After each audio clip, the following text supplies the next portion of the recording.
मनुष्य के जीवन में संतान का बहुत महत्व है। उस संतान के लिए वो कितने कष्ट सहता है, उसे पालता है, पोसता है, और यदि यही संतान संताप का कारण बन जाए तो क्या ये उसका दोष है? अधिकतर ये दोष हमारे लालन पालन का होता है। बचपन में बालक के हठ को मानकर हमें आनंद की अनुभूति अवश्य होती है, परंतु धीरे धीरे अपने बालक के हठ को मानकर उसके हठ के दास हो जाते हैं। एक हठी उत्तंड और असंस्कारी संतान उस सूखे वृक्ष के समान होती है कि यदि जिसमें आग लग जाए तो वो सारे वन को भस्म कर डाले। और स्मरण रहे, जब उसमें अग्नि लगती है तो सबसे पहले वो स्वयं के घर को ही भस्म करती है। इसलिए जब आवश्यकता हो तो अपनी संतान के हठ का विरोध करें, उसे रोके, क्योंकि यदि समय रहते ऐसा ना किया गया तो भविष्य में इस समस्या के परिणाम गंभीर हो सकते हैं। प्रतिज्ञा, वचन, ये सब मनुष्य ने समाज को सही दिशा में रखने के लिए बनाए हैं। वो मनुष्य ही क्या जिसके जीवन में नियम ना हो, जिनका वो पालन ना करे, परंतु समय के साथ चलने के लिए नियमों को बदलना भी आवश्यक होता है, क्योंकि ये आज का समय ही तो है जो बीत जाने के पश्चात इतिहास बन जाएगा। यदि आवश्यकता पड़ने पर नियम और प्रतिज्ञा भंग ना की जाए, समय की मांग के अनुरूप अपनी प्रतिक्रिया ना बदली जाए, तो इतिहास हमें कभी क्षमा नहीं करेगा।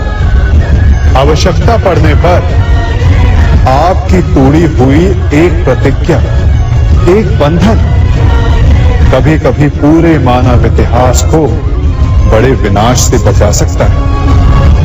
इसलिए नियम, प्रतिज्ञा, वचन कुछ नहीं, कुछ है तो केवल समय, जिसके अनुरूप चलने वाला ही सफल हो सकता है। कभी किसी पक्षी को घोंसले की नींव बनाते देखा है? अथक परिश्रम करके तिनका तिनका बिटोर कर वो पक्षी अपना घोंसला बनाता है, अपनी संतान के लिए एक सुरक्षित घर बनाता है, और फिर कहीं से तीव्र आंधी आती है, भारी वर्षा होती है और उसका घोंसला तिनका तिनका करके बिखर जाता है। फिर वो पक्षी क्या करता है?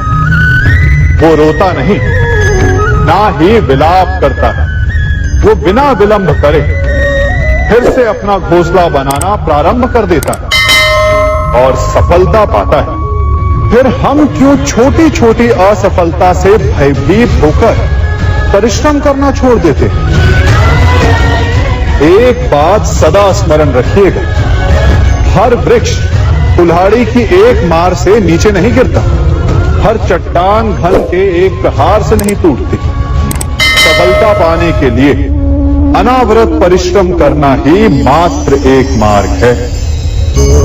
स्वीकारण, सत्य का स्वीकारण मनुष्य के लिए बहुत ही महत्वपूर्ण है। जब तक मनुष्य सत्य को स्वीकार नहीं करता, उसे असत्य से लड़ने की शक्ति प्राप्त नहीं होती। जब आप भोजन करते हैं तो क्या होता है? आपका पेट स्वीकारता है कि वो भर चुका है और आप भोजन करना बंद कर देते हैं। जब आपको निद्रा आती है तो क्या होता है? आपका मन स्वीकारता है कि आपका शरीर थक चुका है और उसे विश्राम की आवश्यकता है। उसी प्रकार जब आपको किसी व्यसन को रोकना हो तो आपको स्वीकारना पड़ता है कि बहुत हो चुका, चाहे वो लालच हो या मदिरापान। उस व्यसन का त्यागना तभी प्रारंभ होता है जब आप ये स्वीकार कर लेते हैं कि आप उस व्यसन के बंधक। संसार का सबसे बड़ा पाप क्या है? असत्य बोलना, हत्या कर देना, चोरी करना या किसी का अपमान करना। संसार का सबसे बड़ा पाप है किसी निर्बल को सताना, और संसार का सबसे बड़ा दंड भी उस निर्बल के मुख से निकली हाय है। आप देख रहे हैं मैं क्या कर रहा हूं? मैं लौह पिघला रहा हूं, और ये लौह पिघलता है इस चमड़ी की बनी धूनकी से निकली हवा से। तनिक सोचिए, एक मृत पशु की खाल से बनी धूनकी इतने कठोर लोहे को भस्म कर सकती। ठीक उसी प्रकार आप चाहे जितने भी शक्तिशाली क्यों ना हो, यदि आपने किसी निर्दोष, किसी निर्बल को सताया, तो उसके मन से निकली हाय और उसका श्राप आपके जीवन को भस्म कर सकता है। स्वर्ण सज्जन पुरुष और परोपकारी मनुष्यों की गति एक समान होती है। यदि स्वर्ण टूट जाए तो उसे गर्म करो, ताप दो, पिघल कर वो फिर से जुड़ जाता है। ठीक उसी प्रकार मतभेद होने के पश्चात भी एक सज्जन पुरुष और महान पुरुष फिर से मित्र बन जाते हैं। परंतु दुर्जन दुष्ट माटी से बने लोग उस पके हुए मटके के समान होते हैं कि जिनमें यदि एक बार दरार आ जाए तो वो स्वयं ही स्वयं का सर्वनाश कर लेते हैं। इसलिए मित्रता केवल सज्जनों से ही करें ताकि मतभेद ना हो। दुष्टों का समूह अपना नाश स्वयं ही कर लेता है। यदि कोयले की खान में जाओ तो चाहे जितनी भी सावधानी बरतो, अपने वस्त्रों पर कालिख लग ही जाती है। इसलिए दुष्ट मित्रों से सावधान। सज्जन शत्रु प्रत्येक परिस्थिति में श्रेष्ठ है। प्रत्येक मनुष्य सफलता पाने के लिए कार्य करता है। कुछ सफल होते हैं, कुछ नहीं होते, और जो सफल नहीं होते वो सदा अपनी असफलता का कारण या तो अपनी परिस्थितियों को बताते हैं या अपने सहयोगियों को दोषी ठहराते हैं। परंतु क्या वास्तविकता में ऐसा ही होता है? क्या कोई परिस्थिति या कोई व्यक्ति किसी की असफलता का कारण बन सकते हैं? उत्तर हां भी है और ना भी।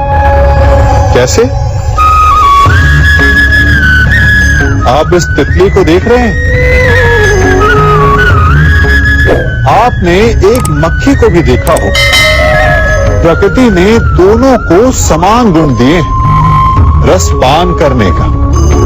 एक तितली फूलों पर जाकर उसका रस लेती और इस अवस्था में नए फूल खिलने की व्यवस्था भी करती है। और मक्खी घाव पर बैठती है, घाव को सड़ाती है और रोग भी फैलाती है। यदि इसमें किसी बात का अंतर है तो केवल सोच का। यदि आप उचित मार्ग चुनेंगे तो आपको सफलता मिलेगी, आप में उत्साह बढ़ेगा, और यदि आप अनुचित मार्ग चुनेंगे तो आपको असफलता मिलेगी, निराशा मिलेगी। अब उचित मार्ग चुनना है या अनुचित मार्ग, ये निर्णय तो आप पर निर्भर करता है।